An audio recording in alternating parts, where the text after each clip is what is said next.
Que faire si on se retrouve dans une pente trop forte pour son niveau? C'est ce qu'on va voir maintenant.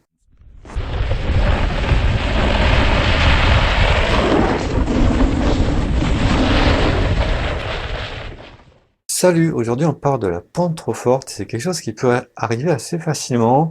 On est sur une piste bleue et puis d'un coup on commence à voir des piquets rouges sur le bord de la piste ou des piquets noirs et là on se demande à quel moment je me suis trompé, qu'est-ce qui s'est passé, et là on risque de se retrouver dans une pente trop forte pour soi ou une pente où ça bloque. Voilà. On peut avoir l'habitude des pistes rouges et puis cette piste rouge là, ça bloque, c'est comme ça peut arriver.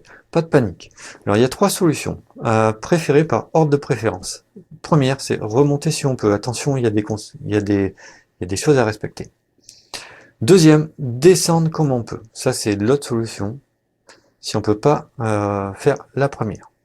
Et la dernière, c'est traverser, mais ça, c'est vraiment à éviter. On va détailler ces choses-là. Si la pente qu'on vient de descendre jusqu'à présent a été relativement correcte, suffisamment faible pour qu'on puisse la remonter à pied en toute sécurité, la solution à préférer, c'est de remonter à pied. N'hésitez pas à le faire, n'ayez pas honte de le faire, on l'a tous déjà fait, et ça fait faire du sport, c'est pas si mal. Alors, pour remonter, comment faire? En fait, commencez par remonter jusqu'à un endroit qui est suffisamment plat pour déchausser en sécurité. Donc ça, si on est en ski, on peut faire des petits pas de côté, petit à petit, comme ça, et puis remonter patiemment. En planche, on peut faire des sauts de grenouille. Voilà. Alors, inutile d'y mettre trop d'énergie, parce qu'en fait, ça nous fatiguerait inutilement, et ça augmenterait le risque aussi de mal reposer sa carre et de déraper, ce qu'on préfère en général éviter dans ce genre de situation. Pour le rythme, imaginez pouvoir remonter sur une centaine de mètres sans trop se fatiguer. Donc on fait ça calmement, en douceur. En aucun cas, en fait, déchausser, c'est déchausser si la pente est trop élevée. Parce qu'en fait, vos planches, elles permettent d'adhérer dans une pente qui est gelée, même très inclinée. Par contre, vos chaussures, pas forcément. Donc, vous pouvez zipper et là, vous n'avez plus aucun contrôle. Donc, attention, ne pas déchausser n'importe où. Une fois qu'on est sur du plat, là, on peut déchausser tranquillement, souffler un peu, se faire une petite pause, profiter du soleil s'il y en a.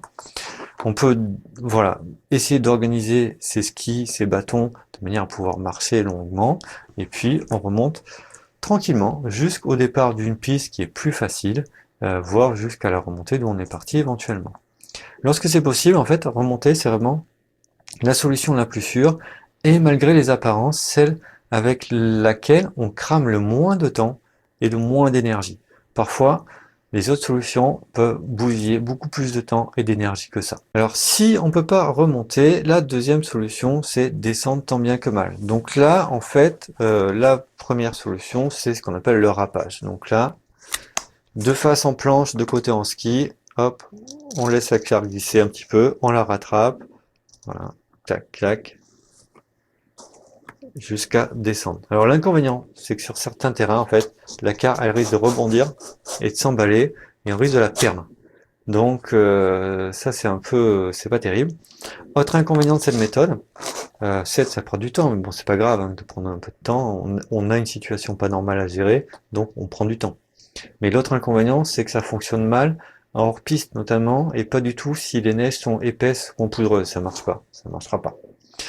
Donc l'autre solution, pour descendre tant bien que mal, en piste ou hors piste, c'est la banane en fait. Donc là l'idée, c'est de traverser sur toute la largeur disponible. On fait des allers-retours patiemment. Alors on ne cherche pas à changer de côté, hein, on reste sur le même côté, on ne cherche pas à faire des virages, hein, on ne cherche pas à tourner. On reste sur le même côté, on cherche par contre à adhérer. Et on évite de faire déraper sa carte, c'est pas le but. On cherche à bien adhérer, à faire sa banane. On prend la vitesse au début et puis on remonte dans la pente sur l'autre bord. On pendule, doucement, et au passage, en fait, on grappille mètre par mètre. Donc l'avantage, c'est qu'on a toujours en fait un bon contrôle, on a toujours une carte qui est bien chargée, bien en poids, qui travaille bien, qui accroche bien. Donc c'est vraiment très intéressant. Et on peut aussi comme ça gagner en confiance des zones un petit peu moins pentues sur lesquelles on peut éventuellement se tenter un petit virage. La banane, l'avantage c'est que ça fonctionne quelle que soit la neige. Ça peut être profond, gelé, peu importe, ça fonctionne à peu près dans tous les cas. Le seul petit inconvénient c'est qu'il faut quand même de l'espace. Voilà. Donc si on est obligé de descendre, hein, préférez la banane. Dans tous les cas, prenez votre temps. Et puis voilà, si vous prenez votre temps, vous en gagnerez à coup sûr au final, et restez calme. Troisième solution, c'est la traversée. Donc là, si on arrive dans une pente trop forte, on peut peut-être voir une piste plus douce sur le côté. Et on peut être tenté de traverser, donc partir à l'horizontale, pour essayer de la gagner, quitte à passer éventuellement hors piste pour rejoindre cette piste qui est plus facile. Alors ça peut être une bonne idée, mais ça peut être une très mauvaise idée souvent. Tout dépend du contexte. En tout cas, ne jamais décider une traversée si on n'a pas une vision totale et claire sur tout le trajet. S'il y a un secteur sur lequel on n'a pas de visibilité, il faut éviter. Il pourrait y avoir un ravin infranchissable ou que sais-je. Le summum de la stupidité, c'est de décider une traversée parce qu'on a vu une piste voisine sur un plan ou sur une carte. Si on sort de la piste, c'est de la montagne. Hein. Donc à savoir que c'est un milieu qui est complexe. Il y a des falaises, il y a des ravins, il y a des torrents, il y a des cahots rocheux, il y a des pans de glace, il y a des étangs, il y a des forêts vierges, il y a des glaciers, il y a des dahus, etc. Il y a tout un tas de trucs en montagne. Sur des stations qui sont très compactes, où les pistes se touchent presque comme au Québec ou aux États-Unis, là, les pistes elles sont les unes à côté des autres. Là, éventuellement, ça peut se comprendre. Si on a une visu sur toute la traversée, pourquoi pas. Mais en Europe, notamment dans les Alpes françaises, où les pistes sont parfois éloignées de plusieurs kilomètres les unes des autres, naviguer au hasard, c'est totalement à exclure. Donc, remontez ou descendez, mais traverser à l'aveugle, c'est une autre solution, mais c'est vraiment à éviter, sauf dans des cas très particuliers. Voilà, c'est tout pour aujourd'hui. N'hésitez pas à aimer, à partager, à commenter cette vidéo.